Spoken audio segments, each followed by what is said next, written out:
परमेश्वर जो भी देता है वो उदारता से देता है। चाहे सूर्य का प्रकाश हो, चाहे पानी हो, चाहे पेड़ पौधे फल हों, और चाहे पृथ्वी में छिपी हुई बहुमूल्य धातुएं हों। परमेश्वर ने सब बड़ी उदारता के साथ मनुष्य को दिया है, और वो ये चाहता है कि मनुष्य भी अपने जीवन में उदारता के गुण को रखे। जब हम पौलुस के पत्र को पढ़ते हैं और रोमी उसके 12वें अध्याय के 8वें पद की दूसरी लाइन को, और वहां पर पौलुस भी कहता है, दान देने वाला उदारता से दे। अर्थात जो उदारता का गुण है वो दान में भी होना चाहिए। हम उदारता से दान देने वाले हों। मनुष्य एक दूसरे को उदारता से दान दे या सहयोग करे। इस छोटे से वाक्य में 6 शब्द हैं, लेकिन इसमें 2 शब्द बहुत महत्वपूर्ण हैं। पहला दान और दूसरा उदारता।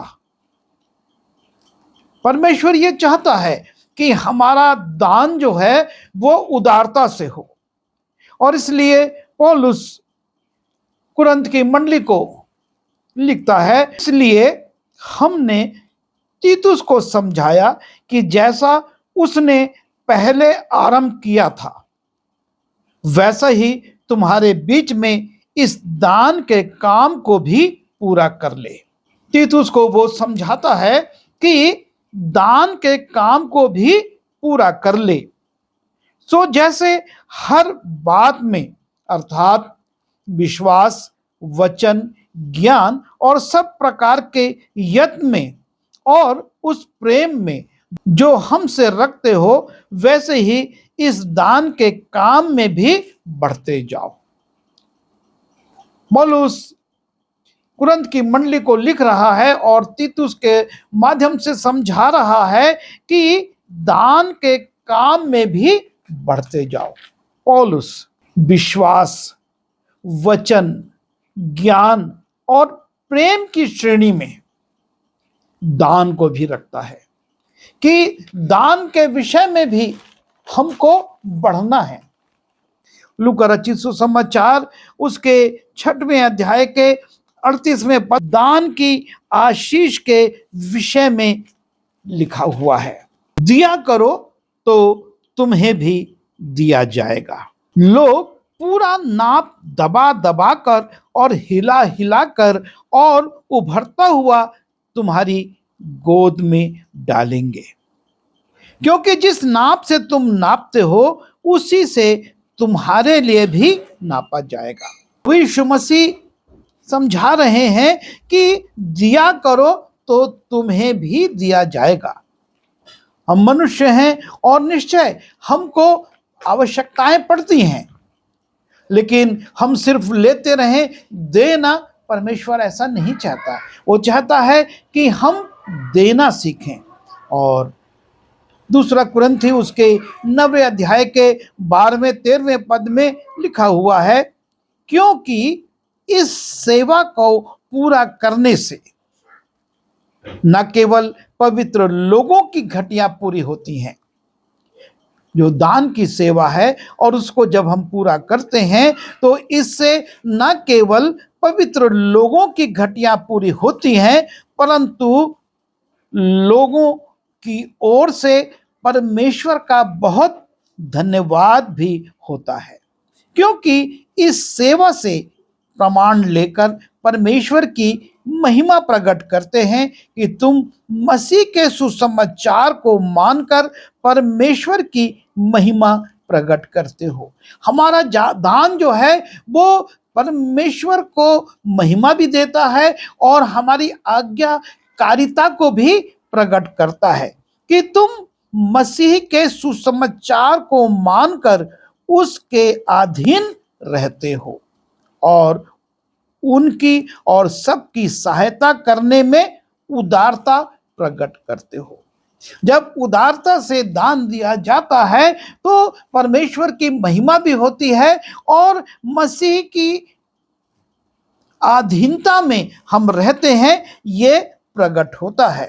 पौलुस मकिदुनिया की कलीसिया का उदाहरण देता है। जब हम दूसरा कुरिन्थी उसके 8वें अध्याय में जाते हैं और उसके पहले 5 पदों को देखते हैं, अब हे भाइयों, हम तुम्हें परमेश्वर के उस अनुग्रह का समाचार देते हैं जो मकिदुनिया की कलीसिया पर हुआ है, कि क्लेश की बड़ी परीक्षा में उनके बड़े आनंद और भारी कंगालपन के बढ़ जाने से उनकी उदारता और बहुत बढ़ गई। कमी आई, घटी आई मकिदुनिया की कलीसिया में, लेकिन ये कमी आने से उनकी उदारता भी बहुत बढ़ गई और उनके विषय में मेरी ये गवाही है। और उन्होंने अपनी सामर्थ भर वरन सामर्थ से भी बाहर मन से दिया और इस दान में और पवित्र लोगों की सेवा में सहभागी होने के अनुसार के विषय में हमसे बार बार बहुत विनती की। वो दान की जो सेवा है, जरूर से उनके पास कमी है, परेशानी है, लेकिन वो अपनी सामर्थ्य से भी बढ़कर वो दान देते हैं और जैसी हमने आशा की थी वैसी ही नहीं, वरन उन्होंने प्रभु को परमेश्वर की इच्छा से हमको भी अपने तय दे दिया, अपने आप को उन्होंने एक तरह से दे दिया। यह थी उनकी उदारता कि उन्होंने इस रीति से लोगों की अपनी कमी में भी सहायता की। और जब हम फिलिप्पी उसके 4थे अध्याय में जाते हैं और वहां पर भी पौलुस फिलिप्पी की मंडली को स्मरण करता है और कहता है, तो भी तुमने भला किया कि मेरे क्लेश में मेरे सहभागी हुए। और हे फिलिप्पियो, तुम आप भी जानते हो कि सुसमाचार प्रचार के आरंभ में जब मैंने मकिदुनिया से कूच किया, तब तुम्हें छोड़ और किसी मंडली ने लेने देने के विषय में मेरी सहायता नहीं की। इसी प्रकार जब मैं थुसलुनीके में था, तब भी तुमने मेरी घटी पूरी करने के लिए एक बार क्या वरन 2 बार कुछ भेजा था। यह नहीं कि मैं दान चाहता हूं, परंतु मैं ऐसा फल चाहता हूं जो तुम्हारे लाभ के लिए बढ़ता जाए। मेरे पास सब कुछ है, वरन बहुत शायद से भी जो वस्तुएं तुमने इपिफ्त्रुस के हाथ से भेजी थी, उन्हें पाकर मैं तृप्त हो गया हूं। वह तो सुगंध और ग्रहण करने के योग्य बलिदान है जो परमेश्वर को भाता है। फिलिप्पी की मंडली को पौलुस उन भेंटों के लिए जो कि पौलुस की सहायता के लिए उन्होंने कई बार भेजी, उसके लिए धन्यवाद करता है। कहता है कि मुझको इन बातों की ज्यादा जरूरत नहीं थी, पर यह एक ऐसा दान है जिसको परमेश्वर भी पसंद करता है। तुमने मेरी सहायता करी परमेश्वर का दास होने के नाते, और परमेश्वर ऐसे सहायता करने वालों को पसंद करता है। जला तीमुथियुस उसके 6वें अध्याय के 17वें और 18वें पद को देखते हैं और वहां पर लिखा है, इस संसार के धनवानों को आज्ञा दे। इन 2 कलीसियाओं की वो प्रशंसा कर रहा है और वो तीमुथियुस में लिख रहा है कि इस संसार के धनवानों को आज्ञा दे कि वे अभिमानी न हो और चंचल धन पर आशा न रखें, परंतु परमेश्वर जो हमारे सुख के लिए सब कुछ बहुतायत से देता है। जैसा हमने आरंभ में देखा कि परमेश्वर ने हमको बहुतायत से, उदारता से सब कुछ दिया है, और वो इस बात को स्मरण कराते हुए तीमुथियुस से कहता है कि धनवानों को इस प्रकार की आज्ञा दे, दान देने की जो सेवा है उसके प्रति उनको चिता और लिख, और भलाई करें और भले कामों में धनी बने और उदार और सहायता देने में तत्पर हो। इस सेवा में वो बढ़ें। और जब हम परमेश्वर के व्यवस्था में जाते हैं, वहां पर भी परमेश्वर ने इस प्रकार की आज्ञा मूसा के माध्यम से इस्राएलियों को लिखवाई थी। व्यवस्था विवरण उसके 15वें अध्याय के 11वें पद में, तेरे देश में दरिद्र तो सदा पाए जाएंगे। ये समाज में ऐसा होगा ही कि कुछ गरीब होंगे, कुछ अमीर होंगे, कुछ दरिद्र होंगे, कुछ संपन्न होंगे। तेरे देश में दरिद्र तो सदा पाए जाएंगे, इसलिए मैं तुझे आज्ञा देता हूं कि तू अपने देश में दीन दरिद्र भाइयों को अपना हाथ ढीला करके अवश्य दान देना। अपना हाथ ढीला करके अर्थात उदारता से उनको तुझे देना है। यह परमेश्वर ने अपनी व्यवस्था में मूसा से लिखवा दिया था कि देश में दीन दरिद्र लोग पाए जाएंगे, और जब वो दीन दरिद्र लोग होंगे तो तुझको जो परमेश्वर ने आशीषें दी हैं उनमें से अपने हाथ को ढीला करके अर्थात उदारता से सहायता करना चाहिए। और उसी रीति से जब हम यशाया उसके 58वें अध्याय के 10वें और 11वें पद में जाते हैं, और वहां पर भी परमेश्वर लिखवाता है, उदारता से भूखों की सहायता करें और दीन दुखियों को संतुष्ट करें। जैसा कि मूसा ने कहा कि तुम्हें दीन दरिद्र पाए जाएंगे, तुम सहायता करना। यशाया में भी परमेश्वर लिखवाता है कि उदारता से भूखों की सहायता करें और दीन दुखियों को संतुष्ट करें। और तब इसके एक बहुत बड़ी आशीष भी परमेश्वर ने यहां पर लिखवाई है, तब अंधियारे में तेरा प्रकाश चमकेगा। जो इन भूखों की सहायता करेंगे, दीन दुखियों को उदारता से देंगे, तब अंधियारे में तेरा प्रकाश चमकेगा और तेरा घोर अंधकार दोपहर का सा उजियाला हो जाएगा। और यहोवा तुझे लगातार लिए चलेगा और काल के समय तुझे तृप्त और तेरी हड्डियों को हरी भरी करेगा। और तू सींची हुई बारी और ऐसे सोते के समान होगा जिसका जल कभी नहीं सूखता। ये आशीष यदि पाना है तो हमको उदारता से भूखों की सहायता करना है और दीन दुखियों को संतुष्ट करना है।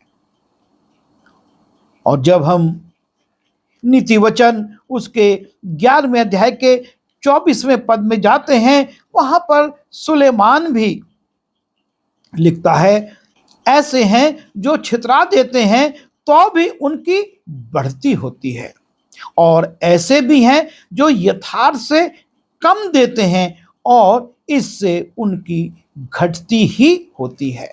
अर्थात दान देते समय हम इस बात की चिंता ना करें कि हमारा घट जाएगा, हमको कम पड़ जाएगा। सुलेमान समझाता है कि ऐसे हैं जो छितरा देते हैं तो भी उनकी बढ़ती होती है, और ऐसे हैं जो यथार्थ से कम देते हैं तो भी उनकी घटती होती है। और इसी बात को फिर से वो 13वें अध्याय के 7वें पद में कहता है, कोई तो धन बटोरता है परंतु उसके पास कुछ नहीं रहता। वो सिर्फ बटोरता रहता है, देता किसी को नहीं है। वो धन बटोरता है लेकिन उसके पास कुछ नहीं रहता, और कोई धन उड़ा देता है और तब भी उसके पास बहुत रहता है। ये उड़ाना फिजूल खर्ची नहीं है, लेकिन ये जब हम गरीबों की सहायता करते हैं, दीन दरिद्रों की सेवा में खर्च करते हैं, उनकी सहायता में अपने धन को लगाते हैं, तो हमको किसी चीज की घटी नहीं होती। लूका रचित सुसमाचार उसके 10वें अध्याय के 35वें पद में जाते हैं, उदारता से दान देने का एक बड़ा सुंदर उदाहरण वहां पर हम पाते हैं। नेक सामरी की कहानी को हम जानते हैं, जो कि बेयाबान जंगल में पड़े हुए एक घायल व्यक्ति को देखकर रुकता है, उसका मलहम पट्टी करता है, अपनी सवारी पे चढ़ाता है और उसको वो एक सराय में ले जाता है। और यहीं तक उसका काम खत्म नहीं होता, वो उदारता से उसकी सहायता करता है। लिखा हुआ है, दूसरे दिन उस सामरी ने 2 दिनार निकालकर भटियारे को दिया और कहा, इसकी सेवा टहल करना और जो कुछ तेरा और लगेगा वो मैं लौटने पर तुझे भर दूंगा। यह है उदारता। उसने अपनी यात्रा स्थगित करी, उसकी मलहम पट्टी करी, नहीं डरा कि और डाकू आ सकते हैं, मुझको लूट सकते हैं। उसको अपनी सवारी दी, उस पर चढ़ाकर वो सराय तक ले गया, सराय में भी उसकी सेवा करी और फिर अपना धन निकाल कर देता है और कहता है कि 2 दिनार निकालकर उसने भटियारे को दे दिया और कहा कि इसकी सेवा करना, और यदि तेरा कुछ ऊपर से लग जाएगा तो मैं आकर जब लौटूंगा तो फिर से तुझको वो धन दे दूंगा। यह है उदारता से देना। और परमेश्वर हमारे जीवन में इसी बात को देखना चाहता है कि हम उदारता से दें, हम दान करें तो उदारता से करें, क्योंकि परमेश्वर ने हमको उदारता से दिया है। दूसरा कुरिन्थी उसके 8वें अध्याय के 12वें पद में लिखा है, क्योंकि यदि मन की तैयारी हो तो दान उसके अनुसार ग्रहण भी होता है। मन की तैयारी, ये जो हम दान करते हैं, इसमें हमारा मन का इन्वॉल्वमेंट, हमारे मन का जुड़ाव होना जरूरी है। क्योंकि यदि मन की तैयारी हो तो दान उसके अनुसार ग्रहण भी होता है, क्योंकि परमेश्वर सिर्फ हमारे बाहरी दान को नहीं, हमारे मन को भी देखता है। और इसीलिए जब हम दूसरा कुरिन्थी उसके 9वें अध्याय में जाते हैं और उसके 6वें पद से देखते हैं, 9वें पद, परंतु बात तो यह है कि जो थोड़ा बोता है वो थोड़ा काटेगा, और जो बहुत बोता है वो बहुत काटेगा। हर एक जन जैसा मन में ठाने, फिर से मन की बात हो रही है कि हर एक जन जैसा मन में ठाने वैसा ही दान करे, ना कुड़ के और ना दबाव से, क्योंकि परमेश्वर हर्ष से देने वाले से प्रेम रखता है। परमेश्वर जो आप और मैं हर्ष से देते हैं, सिर्फ परमेश्वर को नहीं पर इस संसार में दीन दरिद्रों को जिनको देने के लिए उसने आज्ञा दी है, जब हम हर्ष से उनकी सहायता करते हैं तो लिखा है, परमेश्वर हर्ष से देने वालों से प्रेम रखता है और परमेश्वर सब प्रकार का अनुग्रह तुम्हें बहुतायत से दे सकता है, जिससे हर बात में और हर समय सब कुछ जो तुम्हें आवश्यक हो तुम्हारे पास रहे। जब हम हर्ष से देते हैं तो परमेश्वर अनुग्रह करके हमको देता है। जैसा लिखा है, उसने बिथराया, उसने कंगालों को दान दिया, उसका धर्म सदा बना रहेगा। सो जो बोने वाले को बीज और भोजन के लिए रोटी देता है, वो तुम्हें बीज देगा और उसे फलवंत करेगा और तुम्हारे धर्म के फलों को बढ़ाएगा। परमेश्वर आपको और मुझको बढ़ाना चाहता है। पर वो चाहता है कि हम हर्ष से दें, बहुतायत से दें, मन में आनंद से दें, कुड़कुड़ाकर, बड़बड़ाकर या दबाव से ना दें। और इसलिए पौलुस कहता है, जो दान करे वो उदारता से करे। जब हम दान करें तो हम अपने हाथ को ना रोकें, लेकिन बहुतायत से करें, और इसका प्रतिफल हमको मनुष्यों से नहीं लेकिन परमेश्वर से मिलेगा। परमेश्वर हमको बहुतायत से देगा। जिसने इस पृथ्वी पर बहुतायत से वस्तुएं दी हैं, आपके और मेरे जीवन पर भी बहुतायत की आशीष करेगा। आवश्यकता इस बात की है कि जब हम दान करें तो बहुतायत से करें। आइए दुआ करें। प्रभु जी, हमारी सहायता करिए कि हम बड़बड़ाकर, गुड़गुड़ाकर, दबाव से या अनिच्छा से दान ना करें, लेकिन हम इसे तेरी आज्ञा मानकर अपने आसपास रहने वाले दीन दरिद्रों पर दया करके उनकी सहायता करें, और तू हमारी सारी आवश्यकताओं को पूरा करेगा, क्योंकि तूने इसका वायदा किया है और तूने इसकी बड़ी आशीषें रखी हुई हैं। हमको सामर्थ्य दे कि हम लोगों की सहायता करें और तेरी आशीषों को अपने लिए प्राप्त कर सकें। बिनती यीशु के नाम से मांगता हूँ, आमीन।